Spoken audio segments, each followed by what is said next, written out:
অহংকার অত্যন্ত বলশালী হয়। এই অহংকার মানুষকে কখনো নত হতে দেয় না। অদ্ভুত ব্যাপার, এই অহংকার যা মানুষকে কখনো নত হতে দেয় না, সেটাই তার পতনের কারণও হয়ে দাঁড়ায়। যেখানে মানুষ এটা ভাবতে শুরু করে যে শুধুমাত্র সেই যোগ্য, সেখান থেকেই তার পতনের আরম্ভ। ঠিক কিনা? দেখুন, যদি কোনো মানুষ এটা ভাবে যে আমি সব কিছু করতে পারি, তাহলে তা হলো বিশ্বাস।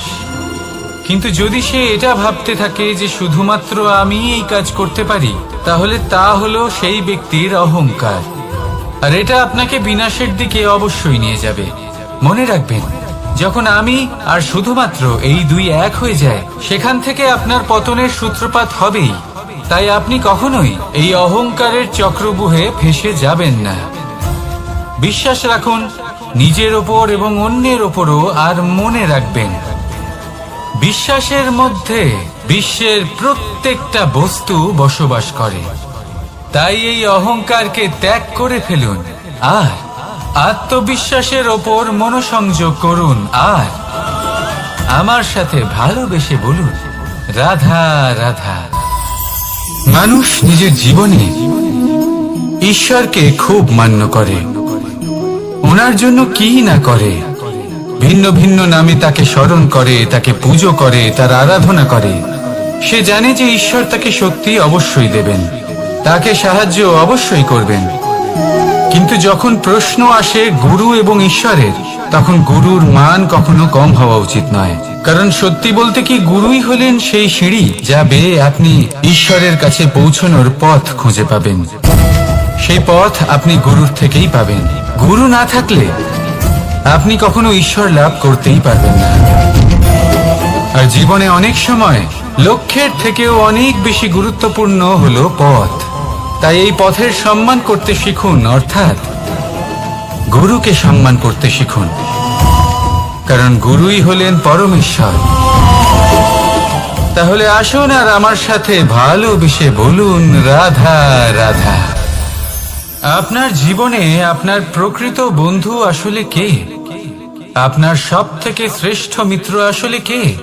তিনি যিনি সময় এলে পরে আপনাকে সাহায্য করেন, নাকি তিনি যিনি সময় এলে পরে আপনাকে অর্থ দেন?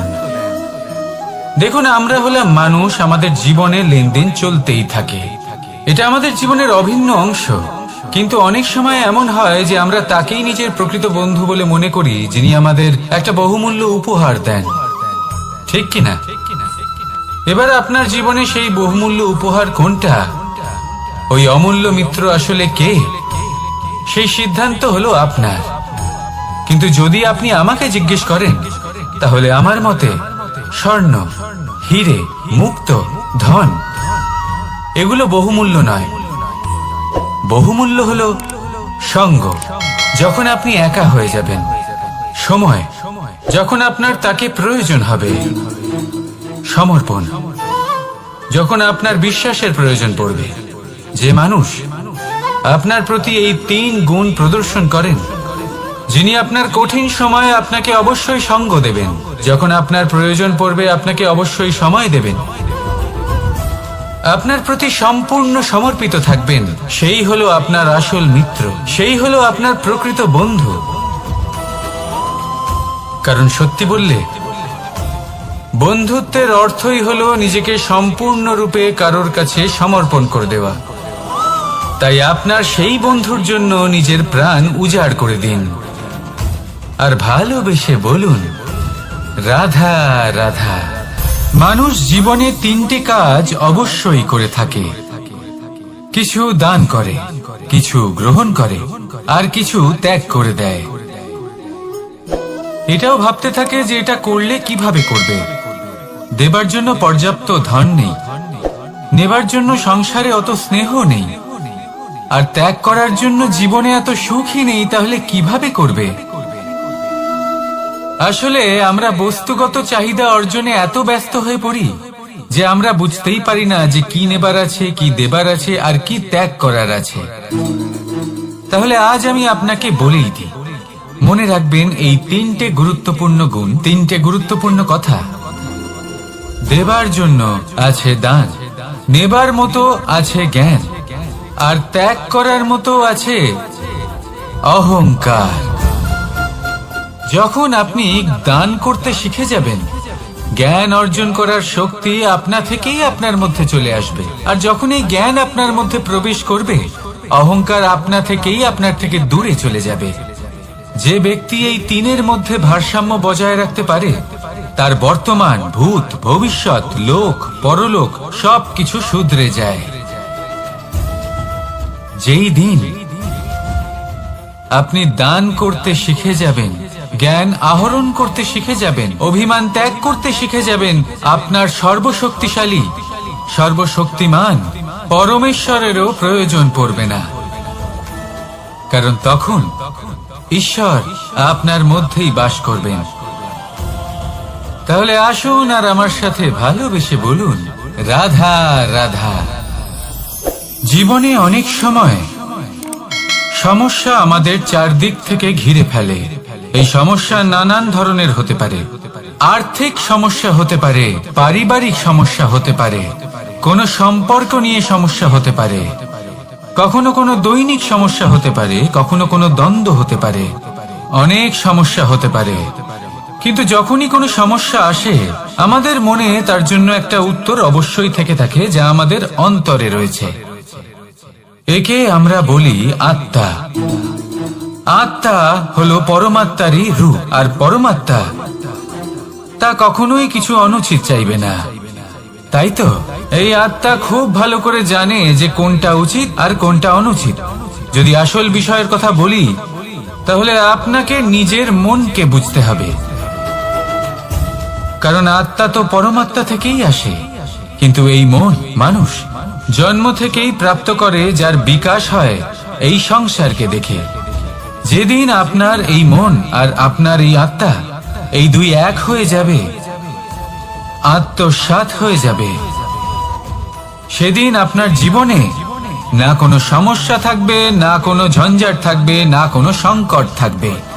কারণ আপনার কাছে সেই সমস্ত সমস্যার, সমস্ত বিপদের সমাধান থাকবে, আর তাও আপনারই অন্তরে। আর শক্তি, এই দুইয়ের মধ্যে সম্পর্ক অত্যন্ত সরল। মানুষ ভক্তি করেন যাতে তিনি শক্তি লাভ করতে পারেন, আর শক্তি লাভ করার পরে ভক্তি ভাব ভুলে যান, আর শক্তির প্রতি আসক্তিতে মত্ত হয়ে যান, আর সেখান থেকেই তার বিনাশ শুরু হয়। কেন? কারণ ভক্তির দ্বারা প্রাপ্ত শক্তি অন্য কারোর হিতের জন্য ব্যবহার করতে হয়, অন্য কারোর মঙ্গল করার জন্য ব্যবহার করতে হয়, কারোর বিনাশের জন্য নয়। এবার যদি আমি আপনাদের একটা উদাহরণ দিয়ে বোঝাই, তাহলে কোদাল। কোদাল দিয়ে আমরা মাটি কোপাতে পারি, একটা গর্ত খুঁড়তে পারি, যাতে একটা নতুন বৃক্ষ জন্ম নিতে পারে। একটা বৃক্ষ যা অন্য জীবকে ফল প্রদান করবে, যাত্রীদের ছায়া প্রদান করবে। কিন্তু এই কোদালের ব্যবহার যদি আমরা অন্য কারোর ক্ষতি করার জন্য করি, তাহলে ক্ষতি শুধুমাত্র আমাদেরই হবে। তাই জীবনে যদি আপনি কোনো শক্তি লাভ করেন, হয়তো ভক্তির দ্বারা বা অন্য যেখান থেকেই হোক, তার সদ্ব্যবহার করতে শিখুন, নয়তো এই প্রাপ্ত শক্তি আপনার পতনের কারণ হয়ে দাঁড়াবে। তাহলে আসুন আমার সাথে ভালোবেসে বলুন, রাধা রাধা। বরদান অত্যন্ত বিচিত্র এক বিষয়, কিন্তু দেখতে গেলে এই বরদান কি না করতে পারে। এক দরিদ্রকে রাজা বানিয়ে দিতে পারে, একজন দুর্বলকে এই সংসারের সব থেকে শক্তিশালী ব্যক্তি বানিয়ে দিতে পারে। কিন্তু আমরা ভুলে যাই এক অত্যন্ত গুরুত্বপূর্ণ কথা। বরদান এই শব্দের শেষে দান লুকিয়ে রয়েছে। এই দান কথাটা অত্যন্ত গুরুত্বপূর্ণ। আমাদের মনে রাখা উচিত এই বরদান আমরা দানে পেয়েছি, আর তাই তার সম্মান করা উচিত, কখনোই অহংকার করা নয়। আর যে ব্যক্তি বরদান পেয়ে অহংকার করেন, তার যা ক্ষতি হয় তা হলো এই বরদান তার থেকে কেড়ে নেওয়া হয়। বর অর্থাৎ শ্রেষ্ঠ, অর্থাৎ বরদানের অর্থ হলো একটা শ্রেষ্ঠ দান। এবং তার ব্যবহার যদি আপনি কারোর ক্ষতি করার জন্য করেন, তাহলে ক্ষতি শুধুই আপনার হবে। তাহলে এই বরদানের সম্মান করুন, উচিত পথে চলুন, আর উচিত উদ্দেশ্য নিয়ে এর ব্যবহার করুন। সবকিছু ভালোই হবে। তাহলে আসুন আর আমার সাথে ভালোবেসে বলুন, রাধা রাধা। পিতা আর পুত্রের সম্পর্ক অত্যন্ত মধুর হয়ে থাকে। পিতা স্বপ্ন দেখেন, তাকে পূর্ণ করার সকল সম্ভাব্য চেষ্টা করেন, কিন্তু তাও অনেক সময় ওনার স্বপ্ন অপূর্ণ থেকে যায়। তখন পিতা ভাবেন যে স্বপ্ন উনি পূর্ণ করতে পারেননি, ওনার সন্তান তা অবশ্যই পূরণ করবে। যে স্থানে উনি কখনো পৌঁছতে পারেননি, সেই স্থানে ওনার পুত্র অবশ্যই পৌঁছবে। পিতা নিজের সন্তানের ভবিষ্যৎ নিয়ে সেই স্বপ্ন দেখেন, আর যখন সেই সন্তান সামনে এগোতে থাকে, তখন তার দুঃখ হয় না, বরং গর্ব হয়। ওনার ভালো লাগে এটা দেখে যে ওনার সন্তান অনেক উন্নতি করছে। কিন্তু যখন সন্তান নিজের অভিভাবকের শক্তি দেখে, তার যশ দেখে হিংসা করতে থাকে, সমস্যা সেইখানেই শুরু হয়। সেই জন্য সকল সন্তানকে এটা মনে রাখতে হবে। দেখুন, পুত্র হবার সুবাদে, এক সন্তান হবার সুবাদে, এটা হলো আপনার অধিকার যে আপনি আপনার পিতার থেকে বেশি উন্নতি করবেন। আপনার পিতাও এটাই চান, কিন্তু সুস্থভাবে এটা করুন। একটা রেখা টেনে নিন, যাতে আপনি তাতে এগোতে পারেন, আর আপনার পিতার তাতে গর্ববোধ হয়, আর সেই বিষয়ে দুঃখ না হয় যে আমার সন্তান আমাকেই ছোট করার চেষ্টা করছে। ইতিহাস সাক্ষী রয়েছে, যে মানুষ অন্য কাউকে ছোট করার চেষ্টা করেছেন, সেই মানুষই ছোট হয়ে গেছেন। আর আমার মনে হয় না আপনি এটা চান, কারণ কোনো একদিন আপনিও কারোর পিতা হবেন। আসুন আমার সাথে ভালোবেসে বলুন, রাধা রাধা। সাথী। সাথী এই শব্দটির ব্যাখ্যা কে কিভাবে করে? মিত্র, সখা, বন্ধু। কিন্তু অর্থ একটাই, তিনি যিনি আপনার সঙ্গী হন, আর তিনি যার সাথী আপনি হন। এবার সব থেকে বড় প্রশ্ন হলো এটাই যে তিনি কে হতে পারেন যাকে আপনি আপনার সাথী বলে মেনে নিতে পারেন, নিজের সখা, নিজের মিত্র, নিজের বন্ধু মেনে নিতে পারেন। আপনার সাথী হলেন তিনি যিনি দুঃখের সময় আপনার পাশে থাকবেন, আপনার হাত ধরে থাকবেন। আপনার সাথী হলেন তিনি যার হাত আপনি নিজের সুখের দিনে ধরে থাকবেন। সেই সাথীরই হাত ধরুন যিনি দুঃখে সবসময় আপনাকে সাহায্য করার জন্য তৎপর হয়ে থাকেন, আপনার পাশে থাকেন, আর যাকে সুখের দিনে আপনি আপনার সাথে রাখতে পারেন। আর যখন আপনার সাথে আপনার এই সাথী থাকবে, তখন আপনি এটা বুঝবেন যে যখন জীবনে দুঃখ আসে, তখন এই দুঃখ কমে যায়, সবার মধ্যে ভাগ হয়ে যায়। আর যদি তখন সুখ আসে, তাহলে সেটা সবার উপস্থিতিতে আরো বেড়ে যায়।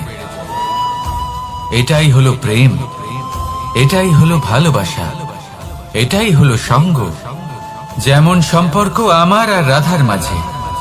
তাহলে আসুন আর আমার সাথে ভালোবেসে বলুন, রাধা রাধা।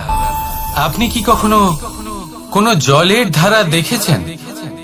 তার সামনে যতই মাটি থাকুক না কেন, যতই কাদা থাকুক না কেন, যখন এই জলের ধারা বইতে আরম্ভ করে দেয়, তখন এই কাদাকে নিজেই ধুয়ে নিয়ে যায়।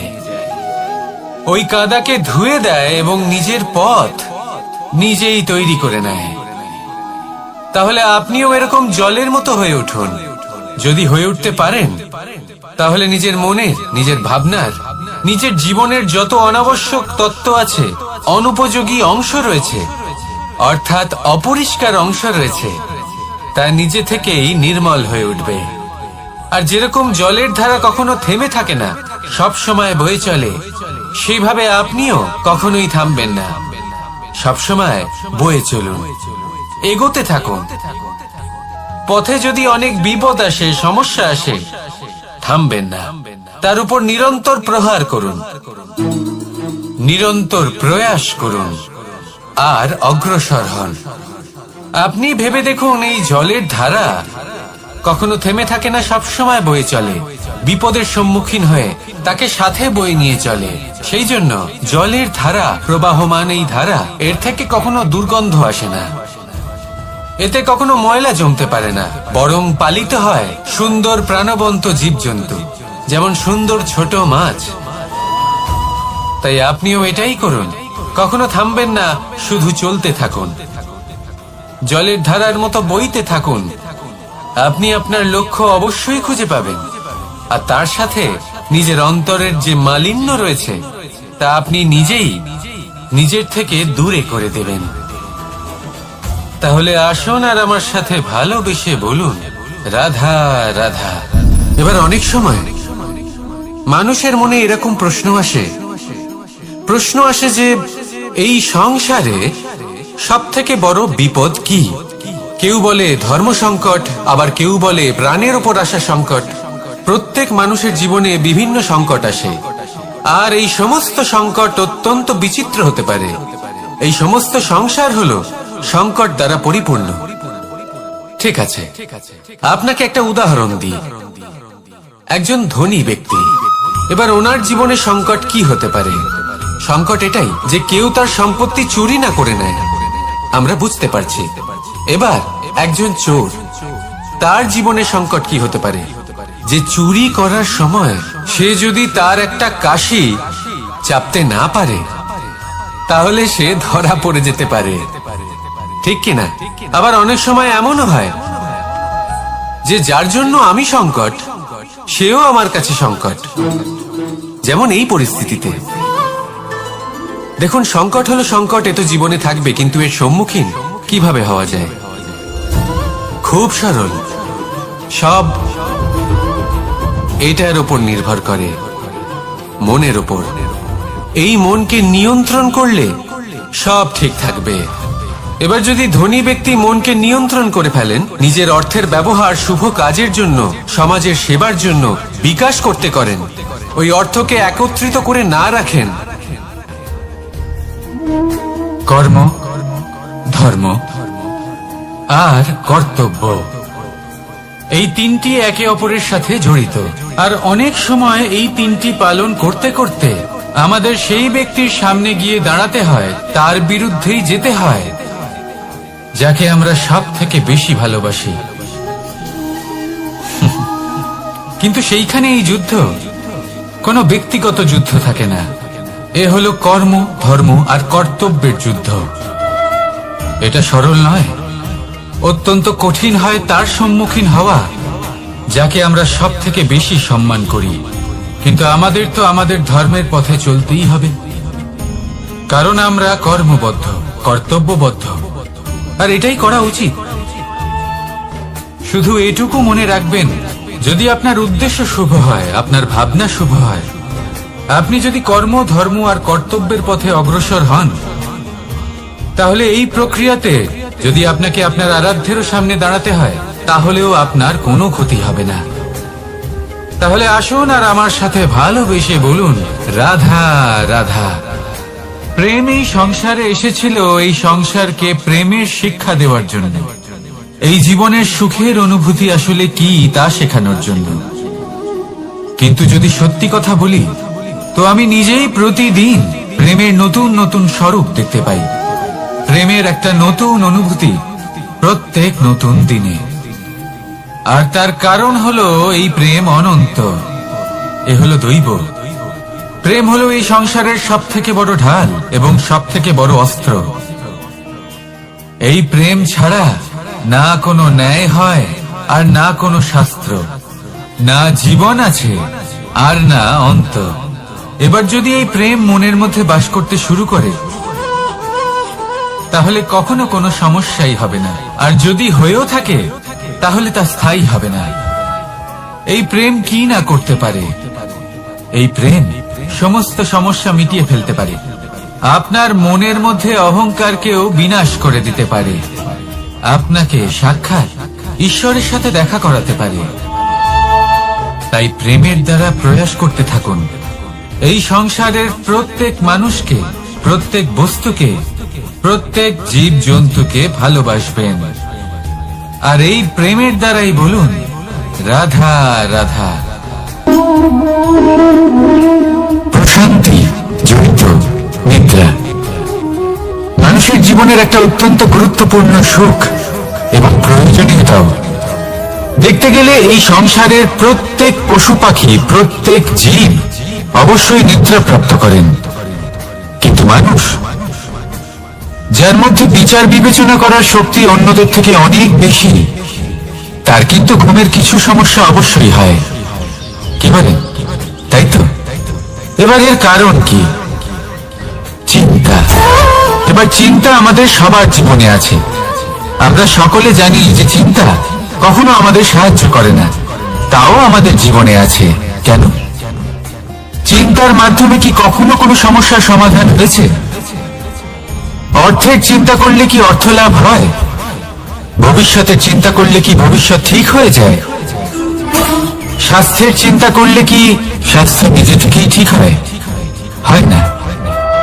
তাহলে এই সব কিছু থেকে আমাদের একটা ছোট্ট শিক্ষা অবশ্যই লাভ করা উচিত।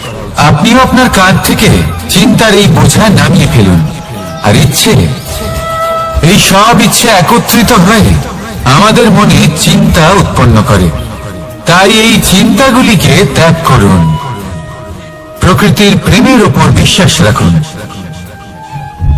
মনে রাখবেন, যিনি চিন্তা মুক্ত হবেন তিনি চিতা মুক্ত হবেন। সুখের নিদ্রা প্রাপ্ত করুন, আর নিদ্রায় যাবার আগে আমার সাথে ভালোবেসে বলুন, রাধা রাধা। মহাদেব, সেই দেবতা যিনি মহান, যাকে দেবতাদের দেবতা বলা হয়, যিনি হলেন আমার আরাধ্য। কখনো আপনার মনে এই প্রশ্ন এসেছে যে শিবকেই কেন মহাদেব বলা হয়, অন্য কোনো দেবতাকে কেন বলা হয় না? সেই কারণ মহাদেবের মধ্যে, ওনার মধ্যে এমন এক বিশেষ গুণ রয়েছে যা অন্য কারণ নেই। তা হলো নিঃস্বার্থ হয়ে মানুষের সেবা করা। যদি প্রয়োজন পড়ে, যদি সৃষ্টির পথে বিনাশের কালো মেঘ ছেয়ে থাকে, তখন নিজের প্রাণের চিন্তা না করে হলাহল পান করার জন্য প্রস্তুত থাকেন মহাদেব। আর এই অদ্বিতীয় ত্যাগের জন্যই শিবকে মহাদেব বলে ডাকা হয়। এবার যদি কোনো মানুষও নিঃস্বার্থ ভাবনার দ্বারা নিজেকে অর্পণ করে দেয় এই জগতের কল্যাণের জন্য, মানুষের সেবার জন্য, তাহলে তিনিও মহাপুরুষ, মহামানব হতে পারেন। যদি কেউ অভুক্ত থাকেন, তাহলে নিজের থালা থেকে অর্ধেক খাবার তাকে দিয়ে দিন। যদি কেউ অসুস্থ হন, তাহলে তাকে সেবা করার, চিকিৎসা করার চেষ্টা করুন। এই জীবন শুধু নিজের জন্য নয়, অন্যদের প্রতি, সমস্ত সংসারের প্রতি উৎসর্গ করুন। যদি এইসব মানুষ শিখে যান, তাহলে তিনি মহাদেবের পথে অগ্রসর হতে পারেন। যদি মানুষ নিঃস্বার্থ ভাবনার দ্বারা এই সংসারের সেবা করতে শিখে যান, তাহলে তিনি নিশ্চিত রূপে মহামানব অবশ্যই হতে পারবেন। আসুন আমার সাথে ভালোবেসে বলুন, রাধা রাধা। স্বর্ণ, হিরে, মুক্ত, মানিক, এই সব কিছুকে আগে পাথর বলা হতো। তাহলে এমন কি হলো যে এদের রত্ন বলা হয়? আর রত্ন তা বাস্তবে আসলে কি? এটা হলো সেই পাথর যাকে আগে আগুনের তাপ সহ্য করতে হয়েছে, পরখ করা হয়েছে, যাচাই করা হয়েছে, এদের কাটার চেষ্টা করা হয়েছে, কিন্তু তারা কখনোই নষ্ট হয়নি, বরং তারা আরো উদ্ভাসিত হয়েছে, আরো উজ্জ্বল হয়েছে, এই সংসারে আরো প্রকাশ ছড়িয়ে দিয়েছে। সেই জন্য এরা হলো এত অমূল্য, সেই জন্য এরা হলো বহুমূল্য, সেই জন্য এদের রত্ন বলা হয়। এবার মানুষের কাছেও এই নির্বাচনের অধিকার রয়েছে যে আমরা শুধু পাথর হয়ে থাকব নাকি রত্ন হয়ে থাকব। কিভাবে? আমাদের জীবনেও অনেক সমস্যা রয়েছে, বাধা আছে, বিপত্তি আছে। আমরা সেই বাধার তাপে উত্তপ্ত হই, এই সমস্যা আমাদের কাটার চেষ্টা করে। অনেক মানুষ বিভিন্ন পরিস্থিতি আমাদের ভাঙার চেষ্টা করে, কিন্তু আমাদের নষ্ট হলে চলবে না। যেভাবে এই রত্ন সমস্যার সম্মুখীন হয়ে পাথর থেকে রত্ন হয়েছে, সেইভাবেই আমাদেরও আমাদের সমস্যার সম্মুখীন হয়ে রত্ন হয়ে উঠতে হবে, এই সংসারে প্রকাশের স্রোত হয়ে উঠতে হবে। তাহলে এটাই করুন, আর আমার সাথে ভালোবেসে বলুন, রাধা রাধা। সংসারে সব থেকে বড় শক্তি আসলে কি? কেউ বলবেন শারীরিক শক্তি, কেউ বলবেন অস্ত্রের শক্তি, কেউ বলবেন জ্ঞানের শক্তি। ঠিক আছে, কিন্তু যদি আমি বলি সংসারের সব থেকে বড় শক্তি হলো শক্তি কোনো এক তথ্যের, আগে হ্যাঁ, তথ্য। এই তথ্য নিজেই কিন্তু খুব শক্তিশালী, অত্যন্ত শক্তিশালী অস্ত্র হলো এই তথ্য। আর সত্যি বলতে অনুচিত তথ্যের থেকে অনেক বেশি ঘাতক হলো অসম্পূর্ণ তথ্য। যেরকম আজ শাম্ব রুক্মির সাথে করেছে, ওকে অসম্পূর্ণ তথ্য দিয়েছে, তার ফলে বিনাশ হলো। যদি এইভাবেই আপনার কাছেও কোনো অসম্পূর্ণ তথ্য আসে, আর যদি আপনি তা পরখ না করে দেখেন, যাচাই না করে দেখেন, আর নিজের কর্ম করেন, তাহলে উত্থানের বদলে আপনি পতনের সম্মুখীন হবেন। বিকাশের বদলে আপনার বিনাশ হয়ে যাবে। মনে রাখবেন একটা অত্যন্ত গুরুত্বপূর্ণ কথা, সঠিক তথ্য পাওয়া সঠিক তথ্য দেওয়ার থেকে অনেক বেশি গুরুত্বপূর্ণ। আশা করি এই কথা আপনি বুঝেছেন। জীবনে যখনই কোনো তথ্য আপনি পাবেন, সেই বিষয়ে ভেবে দেখুন, পরখ করে দেখুন, যাচাই করুন, তারপর নিজের কর্ম করুন। আমার সাথে ভালোবেসে বলুন, রাধা রাধা। ধর্ম এবং প্রেম, এই দুই হলো একই মুদ্রার দুই পিঠ। যদি এদের মধ্যে কোনোটা নষ্ট হয়ে যায়, তাহলে দ্বিতীয়টাও থাকে না। কখনো ভেবেছেন এমন কেন হয়? তার জন্য আগে আপনাকে বুঝতে হবে যে ধর্ম আসলে কি। ধর্ম সেটাই যা এই সংসারের প্রত্যেক মানুষকে একে অপরের সাথে সুখ এবং শান্তিতে থাকতে প্রেরণা যোগায়। এই প্রেরণার আধার হলো প্রেম। প্রেম সেটাই যা আপনার মধ্যে অন্য কারোর প্রতি করুণাবোধ জাগিয়ে তোলে, সম্মান জাগিয়ে তোলে। এবার যদি প্রেম চলে যায়, তাহলে সবার আগে বিনাশ হবে সম্মান আর করুণাবোধের। এবার যেখানে না প্রেম রয়েছে, না সম্মান রয়েছে, না করুণা রয়েছে, সেখানে ধর্ম কিভাবে বাস করবে? অশুভ ইচ্ছে জাগ্রত হয়ে ওঠে, ক্রোধ জাগ্রত হয়ে ওঠে, অহংকার জাগ্রত হয়ে ওঠে, আর তারপর আরম্ভ হয় অধর্মে। তাই যা যা ভাবনা আপনার অন্তরে প্রবেশ করছে, করতে দিন, কিন্তু যাই হোক না কেন, এই প্রেমকে নিজের থেকে দূরে যেতে দেবেন না। এই প্রেমকে চিরকাল নিজের কাছে রাখুন, নিজের হৃদয়। আর এই প্রেম ভাব নিয়ে বলুন, রাধা রাধা। মানুষের জীবনে উন্নতি লাভ করার জন্য তিনটি স্তম্ভের প্রয়োজন হয়। প্রথম স্তম্ভ শিক্ষা। এই শিক্ষা আমাদের জ্ঞান প্রদান করে। দ্বিতীয় স্তম্ভ ব্যবসা, যার দ্বারা আমরা ধন উপার্জন করি। তৃতীয় স্তম্ভ হলো আমাদের ঈশ্বর, আমাদের ইষ্ট। এনার সাথে যদি আমরা জুড়ে থাকতে পারি, তাহলে এমন একটা মানসিক বল আপনি লাভ করবেন যেটা এই সংসারে আর কোথাও পাওয়া সম্ভব না। কিন্তু মানুষ অনেক সময় জীবনে এই তিনটি স্তম্ভ লাভ করা সত্ত্বেও সামনে অগ্রসর হতে পারেন না। তখনও জীবনে কঠিন পরিস্থিতি আসতেই থাকে। এমনটা ঠিক কেন হয়? কারণ সে জীবনে এই তিনটি স্তম্ভ লাভ করে নেয়, জীবনে প্রয়োগও করে, কিন্তু তার ভিতের কথা সে ভুলেই যায়। যেমন প্রথম স্তম্ভ অর্থাৎ শিক্ষা। এই শিক্ষার আধার হলো শুভ চেতনা। যদি অন্তরে শুভ চেতনা না থাকে, তাহলে এই শিক্ষার কোনো গুরুত্ব থাকে না। দ্বিতীয় স্তম্ভ ব্যবসা। পরিশ্রম করে উপার্জন করতে হবে, এই কথাটা আমরা সবাই জানি এবং সবাই চেষ্টাও করি। কিন্তু ব্যবসা করতে করতে আমরা এটা ভুলে যাই আমাদের ব্যবহার কেমন হয়ে পড়েছে। এই ব্যবহার যদি শুভ হয়, তাহলে আমাদের উপার্জন আস্তে আস্তে একটা স্থির জায়গায় এসে পৌঁছবে। এবং তৃতীয় স্তম্ভ আমাদের ভগবান। যদি ওনার স্মরণে আপনি যেতে চান, তাহলে তার পূর্বে নিজের মা বাবাকে সেবা করুন, তাদের যত্ন করুন, তাদেরকে ভালোবাসুন, কারণ ওনারাই হলেন এই সংসারে আপনার সব থেকে বড় ইষ্ট। তাহলে তিন স্তম্ভের সাথে সাথে তাদের আধারকেও নিজের জীবনে প্রাধান্য দিন। কোনো সমস্যা আসবে না, জীবনে একের পর এক উন্নতি করবেন এবং এই মন প্রসন্ন হয়ে বলবে, রাধা রাধা। সুখ, দুঃখ, এবং শক্তি। এই তিন হলো এই সংসারের ত্রিদেবের মতো। আমাদের জীবনে যা কিছু ঘটছে এই তিনটির ভিত্তির উপরেই হচ্ছে। আসলে এই সংসারের একটা নিয়ম আছে, যখনই আপনি কিছু লাভ করেন এই সংসার আপনার পরীক্ষা নেয়। এটা জানার জন্য আপনার পরীক্ষা নেয় যে আপনি যা কিছুই লাভ করেছেন আপনি কি আদৌ সেটার যোগ্য কিনা। ঠিক সেইভাবেই এই সুখ, দুঃখ এবং শক্তি আপনার পরীক্ষা নিয়ে থাকে। যখন সুখ আসে তখন সে আপনার পরীক্ষা নেয় যে আপনার মধ্যে অহংবোধ জাগ্রত হয়নি তো। যদি অহংবোধ চলে আসে তাহলে সুখ সেখানেই সঙ্গ ত্যাগ করে। দুঃখ আপনার ধৈর্যের পরীক্ষা নিতে থাকে, আর যদি আপনার মধ্যে ধৈর্য না থাকে তাহলে এটা আপনাকে আরো বেশি দুঃখের গভীর অন্ধকারে ঠেলে দেবে। সেখানে শক্তি পরীক্ষা নেয় আপনার বিনম্রতার।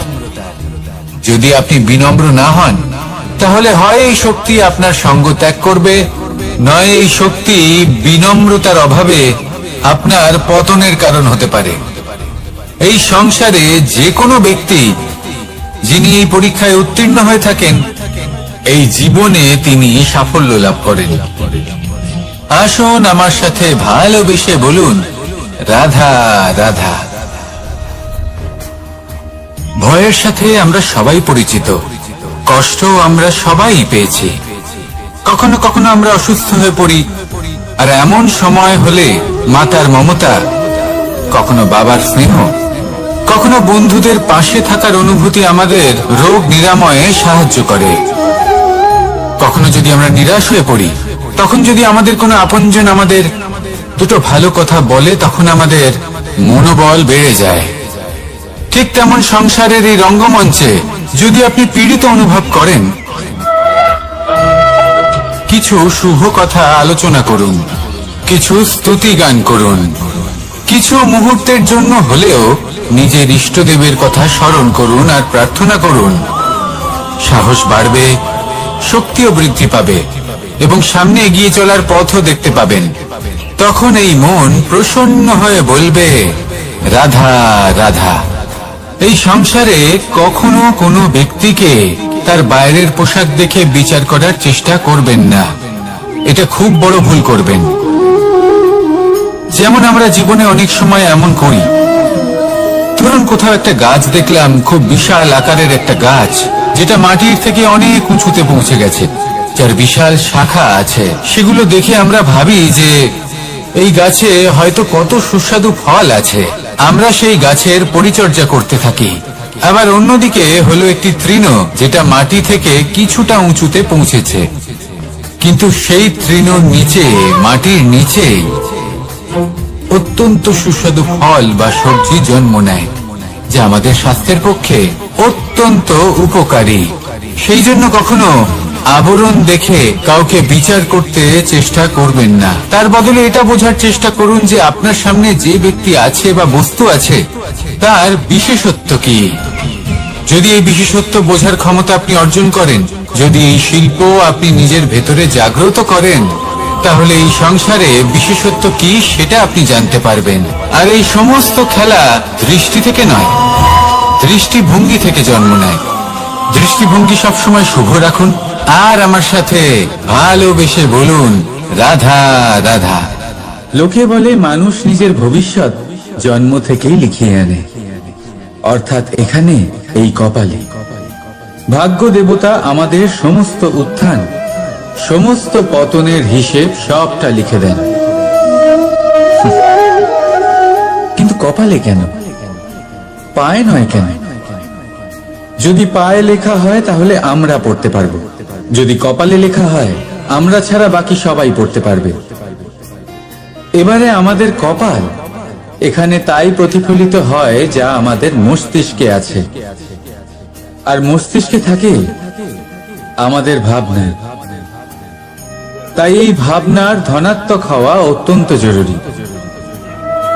এতে বিকাশের জন্য স্থান রাখুন, এতে সবাইকে একসাথে নিয়ে চলার ভাবনা রাখুন, আর বিশ্বাস করুন আপনার মস্তিষ্কের এই ভাবনা সাফল্য রূপে আপনার কপালে অবশ্যই লিখিত হবে, কারণ আপনার ভাবনাই সত্য হয়ে আপনার জীবনে আসে। রাধা রাধা।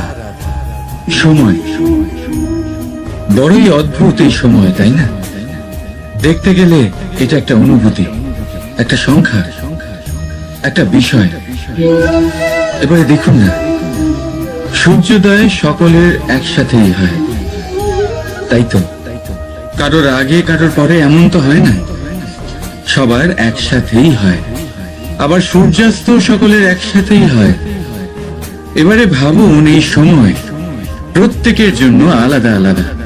কারোর জন্য এই সময় ভালো, আবার কারোর জন্য এই সময় খারাপ। এক্ষুনি এই মুহূর্তে কারোর মুখে সফলতার আলো রয়েছে, আবার কারোর মুখে অসফলতার নিরাশা। এটা কেন?